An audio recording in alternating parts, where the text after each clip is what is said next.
Hello friends, എല്ലാവർക്കും എൻ്റെ പുതിയ വീഡിയോയിലേക്ക് സ്വാഗതം. ഞാനിന്ന് വളരെ ഹെൽത്തി ആയിട്ടുള്ളൊരു റെസിപ്പിയുമായിട്ടാണ് വന്നിരിക്കുന്നത്. നമുക്കിത് എഗ്ഗ്ലെസ് ഓംലെറ്റ് അല്ലെങ്കിൽ ബേസൻ ചീര എന്നോ ഒക്കെ പറയാം ഇതിൽ.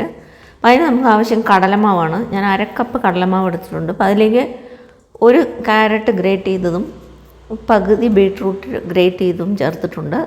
പിന്നെ ചെറിയ കഷ്ണം ഇഞ്ചിയും ഗ്രേറ്റ് ചെയ്ത് ചേർത്തിട്ടുണ്ട്. പച്ചമുളക് ചെറുതായി മുറിച്ചിട്ട് ഒരു പച്ചമുളക്, ക്യാപ്സിക്കം ഒരു പകുതി ക്യാപ്സിക്കം ചെറുതായി മുറിച്ചത്, പിന്നെ പനീർ 25 ഗ്രാം. അപ്പോൾ നിങ്ങളുടെ ഇഷ്ടത്തിനനുസരിച്ച് നിങ്ങൾക്ക് പച്ചക്കറികളൊക്കെ ചേർത്ത് കൊടുക്കാവുന്നതാണ്. ഒരു തക്കാളി, പിന്നെ കുറച്ച് മല്ലിയില. നിങ്ങൾക്ക് വേണമെങ്കിൽ സവാളയും വേണമെങ്കിൽ ചേർക്കാം, ഞാൻ ചേർക്കുന്നില്ല. പിന്നെ അതിലേക്ക് നമുക്ക് മുളക് പൊടി ഒരു 1/4 ടീസ്പൂൺ, മഞ്ഞൾപ്പൊടി ഒരു 1/4 ടീസ്പൂൺ, പിന്നെ കായപ്പൊടി ഒരു നുള്ള്, പിന്നെ കസൂരി മേത്തി ഒരു നുള്ള് ചേർത്ത് കൊടുക്കാം. പിന്നെ കുരുമുളക് പൊടി 1/8 ടീസ്പൂൺ, ജീരകം പൊടിച്ചതും 1/8 ടീസ്പൂൺ, പിന്നെ ഒരു നുള്ള് അയമോദകം അജ്വൈൻ അതും ചേർത്ത് കൊടുക്കാം. അത് ദഹനത്തിന് വളരെ നല്ലതാണ്.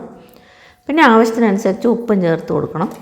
പിന്നെ കുറച്ച് വെള്ളം ചേർത്തിട്ട് ആവശ്യത്തിനനുസരിച്ച് വെള്ളം ചേർത്ത് ഒരു ബാറ്റർ തയ്യാറാക്കി എടുക്കണം. ഒരുപാട് ലൂസായി പോകാൻ പാടില്ല, ബാറ്റർ ഒരുപാട് കട്ടിയായിട്ടും പാടില്ല. മീഡിയം കൺസിസ്റ്റൻസിയിൽ വേണം നമുക്ക് ബാറ്റർ തയ്യാറാക്കിയെടുക്കാൻ.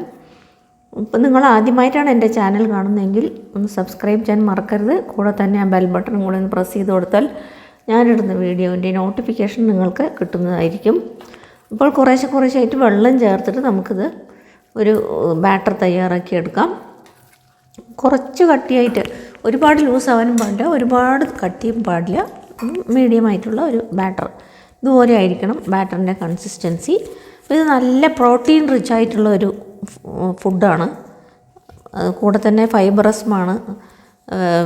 നിറയെ കായ്കറികളൊക്കെ ഉള്ളതുകൊണ്ട് നമുക്കിത് നല്ല ചൂടായ തവയിലേക്ക് ഇത് മാവ് ഒഴിച്ചിട്ട് ഇതുപോലെ പരത്തി കൊടുക്കാം. നമുക്ക് ചെറുതീയിലോ അല്ലെങ്കിൽ മീഡിയം ഫ്ലെയിമിൽ വെച്ചിട്ട് വേണം ഇത് കുക്ക് ചെയ്തെടുക്കാനായിട്ട്. അപ്പോൾ ഇത് കായ്കറികളും പച്ചക്കറികളും ഈ കടലമാവും ഒക്കെ ആയതുകൊണ്ട് കുറച്ച് വേവാനായിട്ട് സമയമെടുക്കും. അതുകൊണ്ട് ലോ ഫ്ലെയിമിൽ വെച്ചാൽ നല്ല പോലെയുള്ള നല്ല സ്വാദുള്ള ഒരു ബ്രേക്ക്ഫാസ്റ്റ് നമുക്ക് തയ്യാറാക്കി എടുക്കാൻ പറ്റും. അപ്പോൾ അതിന് കുറച്ച് എണ്ണയും കൂടെ ചേർത്തിട്ട് നമുക്ക് ഇത് നല്ലപോലെ വെന്തതിന് ശേഷം മറ്റേ ഭാഗത്തേക്ക് ഒന്ന് മറിച്ചിട്ട് കൊടുക്കാം. വീണ്ടും മറ്റേ ഭാഗം കൂടി നല്ലപോലെ ഒന്ന് കുക്കാവുന്നവരെ നമുക്ക് വെയിറ്റ് ചെയ്യാം. അപ്പോൾ ഇത് നമുക്ക് ഏതെങ്കിലും ചട്നിയുടെ കൂടെയോ, ടൊമാറ്റോ ചട്നിയോ അല്ലെങ്കിൽ മല്ലി ചട്നിയോ അല്ലെങ്കിൽ റൈത്തയുടെ കൂടെ നല്ല സ്വാദായിരിക്കും ഇത് കഴിക്കാനായിട്ട്. അപ്പോൾ നിങ്ങളെല്ലാവരും തീർച്ചയായിട്ടും ഇത് ഉണ്ടാക്കി നോക്കണം. ഇത് വളരെ പെട്ടെന്ന് തന്നെ നമുക്ക് ഉണ്ടാക്കിയെടുക്കാൻ പറ്റും. ഇത് കുട്ടികൾക്കും നമുക്ക് ലഞ്ച് ബോക്സിലേക്കൊക്കെ കൊടുത്തയക്കാൻ പറ്റിയ നല്ലൊരു റെസിപ്പിയാണിത്. നിങ്ങളെല്ലാവരും തീർച്ചയായും ഉണ്ടാക്കി നോക്കിയിട്ട് അഭിപ്രായം അറിയിക്കണം. അപ്പോൾ ഇന്നത്തെ വീഡിയോ നിങ്ങൾക്ക് എല്ലാവർക്കും ഇഷ്ടപ്പെട്ട് കാണുമെന്ന് വിചാരിക്കുന്നു. വീഡിയോ ഇഷ്ടപ്പെട്ടാൽ ലൈക്ക് ചെയ്യാനും ഷെയർ ചെയ്യാനും മറക്കരുത്. വീണ്ടും ഒരു പുതിയ റെസിപ്പിയുമായി കാണുന്നത് വരെ നന്ദി, നമസ്കാരം. Thanks for watching.